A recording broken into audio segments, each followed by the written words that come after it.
our intensive Spanish lesson class where you are going to learn Spanish in 100 days. That will be our goal, how to learn this language in 100 days. So far what we was learning is the alphabet, the ABC in Spanish, which is very important because that will let you know how to write, read, and pronounce every letter in Spanish. The second class it was how to use the personal pronoun and as well the verb to be, which is very important because it's very different than in English. So in English you will use the verb to be to use the two verbs that we have in Spanish, ser or estar, which is the use is different when you use in Spanish. So our next lesson is going to be the article in Spanish. So the article basically that will be how to use the and to use the a and to use an. Like you say the apple or an apple, or you use a tool, the tool. So we are going to use all these the articles, so you will see that it's a little bit different. So if you are ready for our next lesson, let's go to jump on the computer and let me tell you how to use it. See you there. Alright, so now that we are back on the computer, we are going to practice and study the articles in Spanish. What are the articles? So basically articles are words that define a noun as a specific or unspecific. So a specific in English, that would be the. So we are going to use the, that we have as a specific object to mention some specific object, and that would be the definite articles. So we are going for a specific for the specific we are going to use as a definite article, and for the unspecific object we are going to have the and some, and we are going to declare that as the indefinite articles. So now we are going to see what are the difference and how to build that in Spanish, because in English it's a little bit easier to use it, but in Spanish that need to be more clear when we are going to use. So here we have, let's go to start first with the definite articles. So who are the definite articles? As before we was mentioned, so the definite articles in Spanish are like the they in English. They refers to specific things that both the speaker and listener know about it. Okay, so when you say something like the boat or something, so both the speaker and the listener, they will know that you are talking about something in specific. So in Spanish, we need to mention that we are going to use the they or the definite articles in number. So numbers and number for some objects, so we are going to use in singular and also the plural. But on top of that, also we are going to use the gender as a masculine and also feminine. So that is where we need to be clear. But we are going to study that. Don't freak out. So you are going to see now that is very easy to know about it. Okay, so for any object that is going to be masculine, is going to be L. So there you are going to say L for anything that would be in the singular, and that would be masculine. Okay, so later we are going to see some sample. Okay, it's going to be easier. And then for anything that would be any object, is going to be that is feminine. So we are going to use la. So it's in a singular, small one, only one, and feminine. All right. And then for the plural, we are going to use los.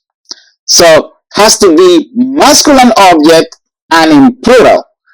And then for the feminine, in plural, we are going to use las. And all the object in Spanish has a gender as well. So the book, it has a gender, it's a masculine, feminine in Spanish. The boat, so in English you will say the boat, and you don't know if it's a singular or plural, or if it's a feminine or masculine. You just say the boat, or the book. Or when you're going to use In plural, you have then to modify the object. You're going to say the books or the stores or the houses. So, but in Spanish, you have to modify or specify that is a singular or is a plural and is a feminine or masculine. So you will say la casa, el barco, or las casas, los barcos. So let's go to see some sample right now. So here we have the definite articles, and here we have one sample. So el we use for masculine in singular. So you say el libro, the book. La, when it's feminine, casa, la casa, the house. So casa, as you can see, is feminine. So one trick that we have is that for libros, el libro, so if you see at the end, L in O, libro, so that means that this object is going to be masculine. So this is a good trick to know. Anything that is ending in O at the end is going to be masculine. So el libro, and then if we have casa is ending in a at the end, so that would be feminine.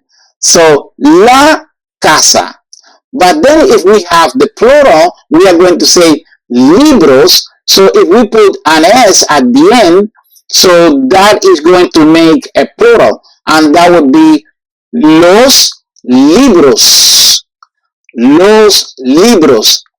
And then for the feminine, so then we have the same, las casas.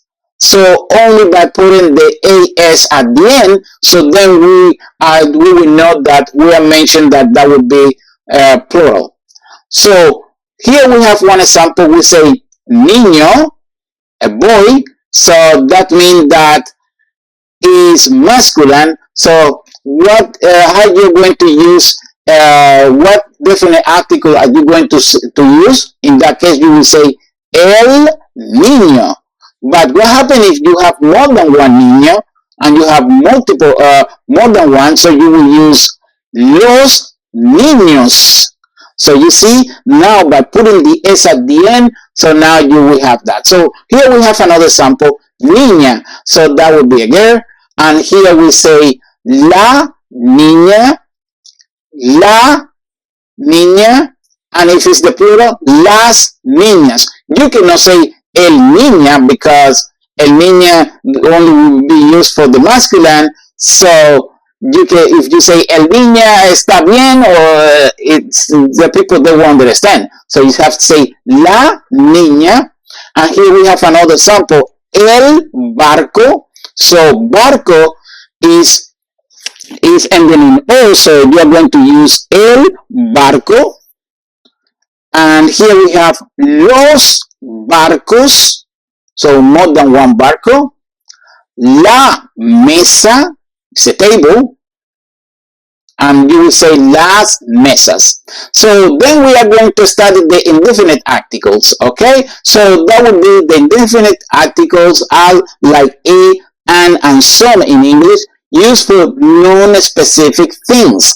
So anything that would be non-specific, we are going to say a, and some in English. So in Spanish we have the same, but again it's going to be used as well in number and gender as well. So for number we have here the singular, and then we have the plural. So, and then also we are going to have the gender, the same like we was using with the definite articles. So for we have here the masculine, and then we have the feminine, and for the singular we have un, and then for the feminine una.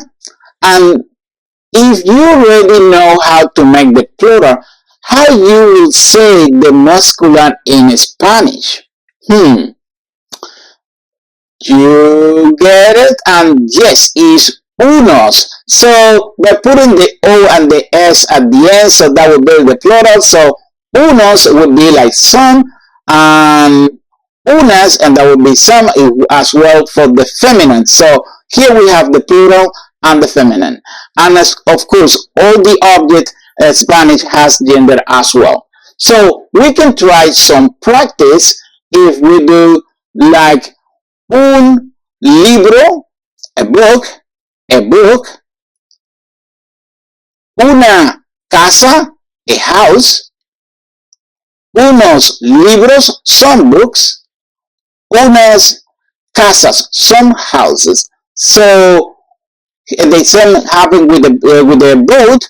Un barco blanco is a white. El barco es lindo, ¿verdad? So we have the article, then we have a noun, which is el barco, the barco, a noun, and we have the verb to be that we was using before the verb to be in our last lesson, es lindo. So remember that es is when you want to specify something like the is lindo, a quality is lindo, and verdad is another adjective. So we have the article, and then we have a noun, which is barco, mesa, libro, anything that would be a noun. Basically, the article is telling you what is going to be the noun, right? Here we have, sí, es un lindo barco. So yes, we have the confirmation, sí, and then es, which is the verb to be. Yes, it is a beautiful boat. Es un lindo barco. So typical, the adjective come after the noun. So una casa grande, a big house, a big house. So una casa grande. So here we have another example. Son unos barcos blancos. So son, which is going to be the verb to be, unos, in the article, and then we have a noun, barcos, and blancos, okay, the adjective. So here we have some sample when we are using son unos barcos, like we use the noun, barcos, okay, and here we have the adjective, blancos. So that would be the definite and indefinite article, how to use it. So by just using some practice, you can see the difference between the definite and indefinite articles. Hopefully you will be able to understand and to be clear how to use it. And so we will see you in our next class. See ya. Hasta luego. Adiós.